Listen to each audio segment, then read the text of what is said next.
اب یہاں حالات ایسے تھے، رسول کریم صلی اللہ علیہ وسلم کا یہ شہزادہ، اب گھر میں کوئی باقی نہیں تھے، اور پیاس کی شدت ایسی تھی، دوپہر کا وقت، کڑی دھوپ، عاشورہ کا دن، اور آج بھی جائیں آپ کربلا کی جو گرمی ہے، گرمیوں کے موسم میں جاؤ گے تو تمہارے پیر جل جائیں گے، اگر بنا چپل کے تم نے وہاں پر چلنے کی بھی کوشش کی تو تمہارے پیروں میں آبلے پڑ جائیں گے۔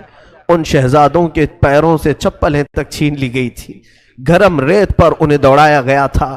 حسین ابن علی نے بے کسی اور بے بسی کی طرف دیکھا، آپ کے بھائی عباس علمبردار کھڑے ہوئے، کہا مولا مجھے اجازت دے، میں کسی طرح ان سے بھڑ جاؤں گا اور پانی لے آؤں گا۔ کہا کہ پانی کا چھوڑ دو، ہمارے گھر کی فکر کرو۔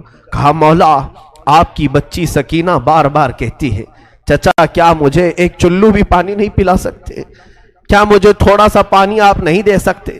سکینہ کی عمر 9 سال کی تھی۔ 9 سال کی بچیاں ہمارے سامنے میرے عزیزوں وہ کلیاں ہوتی ہیں، وہ پیار کرنے کی ہوتی ہیں، محبت سے دیکھنے والی بچیاں ہوتی ہیں۔ ہم تو کانٹا بھی چبھنے نہیں دینا چاہتے ہماری بچیوں کو۔ سکینہ بے یار و مددگار خیمے میں جب اپنے چچا کو پکارنے لگی، کیا چچا سارے شہزادے پانی سے پیاسے چلے گئے، کیا بچیوں اور عورتوں کو بھی پانی نہیں دیا جائے گا؟ حضرت عباس نے کہا سکینہ تم نے میرے جوش کو للکارا ہے، لاؤ مشکیزہ اور میں پانی لا کر کے رہوں گا، تم انتظار کرنا دیکھ کہ میں ابھی پانی لاتا ہوں اور پورے خیمے کو پلاتا ہوں۔ مشکیزہ اٹھایا اور چل پڑے دریائے فرات پر۔ آپ تلواروں سے مقابلہ کرتے ہوئے پورے یزیدی لشکر کو چھانٹ دیا اور کوفہ کے یہ بزدلوں کی فوج میں سے نکلتے ہوئے دریائے فرات تک پہنچ گئے۔ فرات میں پہنچنے کے بعد آپ نے دیکھا پانی جوش مارتا ہوا، ٹھنڈا پانی، ندی کا میٹھا پانی، اور مشکیزہ ہاتھ میں ہے۔ اٹھایا۔ میرے عزیزو آج افطاری کا منظر مجھے یاد آتا ہے کہ جب ہم دن بھر کے بھوکے ہوتے ہیں، سامنے ٹھنڈا شربت رکھا ہو، میٹھا پانی رکھا ہو، اذان کیا ہوتی ہے کہ سب سے پہلے ہم اٹھائے اور پی جاتے ہیں۔ کس کا روزہ ہے یا نہیں ہمیں اس کی خبر نہیں۔ مولا عباس کو دیکھو، چلو اٹھایا اور کہا کہ میں تھوڑا پانی پی لوں پھر مشکیزے میں بھروں۔ اس کے بعد اپنے ہاتھ کو کوسنا شروع کیا، برا ہو تیرا، تو نے حسین کے بغیر پانی پینے کا سوچا کیسے؟ چلو سے پانی پھینک دیا اور کہا مولا حسین اپنے خیمے میں پیاسے، بچے تڑپ رہے ہیں اور عباس یہاں پہنچ گیا ہے تو کیا پانی پی لے گا؟ ایک قطرہ بھی پانی نہیں پیا، پورے مشکیزے میں پانی بھر لیا اور اس کے بعد چل پڑے۔ جب جیسے ہی چلے یزیدیوں کے ساتھ حملہ ہوتا رہا اور لوگوں نے پکار کر کے کہا، عمرو بن سعد نے، اے لوگوں خیمے حسین تک پانی جانے نہ دینا، اگر پانی چلا گیا تو پھر جنگ بھاری پڑ جائے گی، ہمارے لیے یہاں پر جنگ لمبی ہو جائے گی، لہذا عباس کو روکو۔ کسی طرف سے ایک ظالم آیا، جس ہاتھ میں آپ نے مشکیزہ پکڑا تھا اس ہاتھ کو اس نے تلوار سے کاٹ دیا، مونڈھے سے ہی ہاتھ گر گیا۔ آپ نے دوسرے ہاتھ میں مشکیزہ اٹھایا، ظالم نے تلوار چلائی، دوسرا ہاتھ بھی کاٹ دیا۔ عباس کو اسی لیے کہا جاتا ہے کفین، ذوالکفین، 2 ہاتھ والا، سب 2 ہاتھ والے ہوتے ہیں، لیکن عباس علمبردار کے دونوں ہاتھ جیسے نکلے، اب بھی مایوسی نہیں تھی، اپنے دانتوں سے مشکیزہ اٹھا لیا۔ وہ پانی کا مشکیزہ جو ہوتا تھا چمڑے کا، دانتوں سے اٹھا لیا اور کہا میں پہنچا کر کے رہوں گا خیمہ حسین میں۔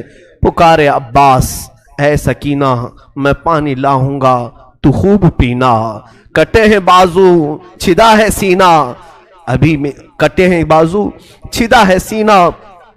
یہ عباس علمبردار کی زبان سے الفاظ نکل رہے تھے، اسی اسنا میں ظالموں نے ایک تیر ایسا چلایا کہ وہ سیدھا تیر آپ کی آنکھ میں گھس گیا، آپ کی بائیں آنکھ کی پتلی باہر آ گئی۔ اب تو حال یہ تھا کہ میرے عزیزو تیر نکالنے کے لیے ہاتھ بھی تو نہیں تھے، تیر اگر کھینچ کر کے نکالا جائے ہاتھ بھی نہیں تھے، اور ظالموں نے تیر برسانا شروع کیا۔ عباس اب تک نہیں روئے، ہاتھ کٹ گئے، آنکھ میں تیر چبھ گیا، رونا نہیں آیا۔ اسی اسنا میں کسی نے آ کر کے مشکیزہ پھوڑ دیا، پانی کا۔ عباس کا صبر نہیں ہو سکا، چیخ نکل گئی، ہائے مردود تو نے کیا کیا، میرے ہاتھ لے لیا، آنکھ پھوڑ دیا۔ ٹھیک تھا لیکن یہ پانی میں سکینہ تک پہنچا کر آ جاتا. آپ اسی غم میں نیچے زمین پر گر گئے. سوچو جو گھوڑے پر بغیر ہاتھوں کے گرا ہوگا کیسے گرا ہوگا. تم اگر اوپر سے گرو گے تو ہاتھ وغیرہ سے اپنے آپ کو سنبھال لو گے. دونوں کٹے ہوئے ہاتھوں سے جب کوئی گھوڑے سے گرتا ہو, چاہے وہ منہ کے بل گرے کہ سر کے بل گرے, کس طرح سے گرا ہوگا. جبکہ ایک آنکھ میں تلوار ہے. پکارا اپنے بھائی کو, اپنے بھائی امام حسین کو پکارا. مولا حسین دوڑتے ہوئے آئے. راویوں نے لکھا ہے کہ حسین ابن علی اتنی تیزی سے دوڑتے ہوئے آئے کہ پورا امامہ کھل گیا تھا اور کپڑے الجھ گئے تھے. دوڑتے ہوئے آئے, عباس کو اٹھایا, سر لیا, اب بھی جان باقی تھی. کہا امام علی مقام سے کہ ہاتھ دونوں نہیں ہیں, تیر آپ اپنے ہاتھ سے نکال لیں. دونوں ہاتھ کٹے ہوئے تھے. امام علی مقام نے تیر آنکھ سے نکالی تو آنکھ کی پتلی بھی تیر کے ساتھ باہر آ گئی. دوسری آنکھ میں خون جمع تھا. عباس اسی اسنا میں کہہ رہے تھے مولا بس دو تین خواہشیں ہیں. کہا عباس کہو تو صحیح. کہا پہلی خواہش یہ ہے کہ آنکھ پر جمع ہوا خون صاف کر دیں. آخری بار ایک بار آپ کے چہرے کو دیکھ لوں, ایک بار آپ کا دمکتا ہوا چہرہ دیکھ لوں. مولا حسین نے اپنے عمامے کے کپڑے سے ان کی آنکھیں صاف کی. جب آنکھ کھولی تو عباس سے کہا اور کیا خواہش ہے بتاؤ. کہا مولا میری لاش کو اٹھا کر خیمے کی طرف مت لے جانا, خیمے کی طرف نہ لے جانا. کہا کیوں, ساری لاشیں تو میں نے وہیں جمع کی ہیں. کہا عباس کہنے لگے مولا اس لیے کہ میں سکینہ کا مجرم ہوں, میں اس کے لیے پانی کا وعدہ کرایا تھا, بغیر پانی کے واپس میرے جانے کی ہمت نہیں ہے. میری لاش کو یہیں چھوڑ دے, اللہ کے واسطے میری لاش خیمے تک نہ پہنچائے, کہیں سکینہ ناراض نہ ہو جائے, کہیں وہ میرے خلاف نہ بولنے لگے کہ پانی کا وعدہ کیا اور لایا نہیں. عباس علم بردار یہ گفتگو کرتے کرتے اچانک ان کی آنکھیں بند ہو گئیں اور روح نکل گئی. انا للہ و انا الیہ راجعون.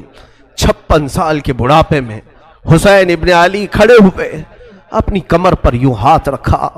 کہا الآن انکسر ظہری, مولا اب میری کمر ٹوٹ گئی, اب میری ریڑھ کی ہڈی ٹوٹ گئی. کیونکہ عباس کو مولا حسین اپنی ریڑھ کی ہڈی کہتے تھے. حسین ابن علی رضی اللہ تعالیٰ عنہ حضرت عباس کو اٹھائے ہیں, پھر لے آئے ہیں. بیویوں نے پوچھا عباس پانی لانے کے لیے گئے تھے, لے آئے. کہا پانی تو نہیں لے آئے, وہ خود پینے کے لیے نانا کے حوض کوثر چلے گئے ہیں, وہ جا چکے ہیں.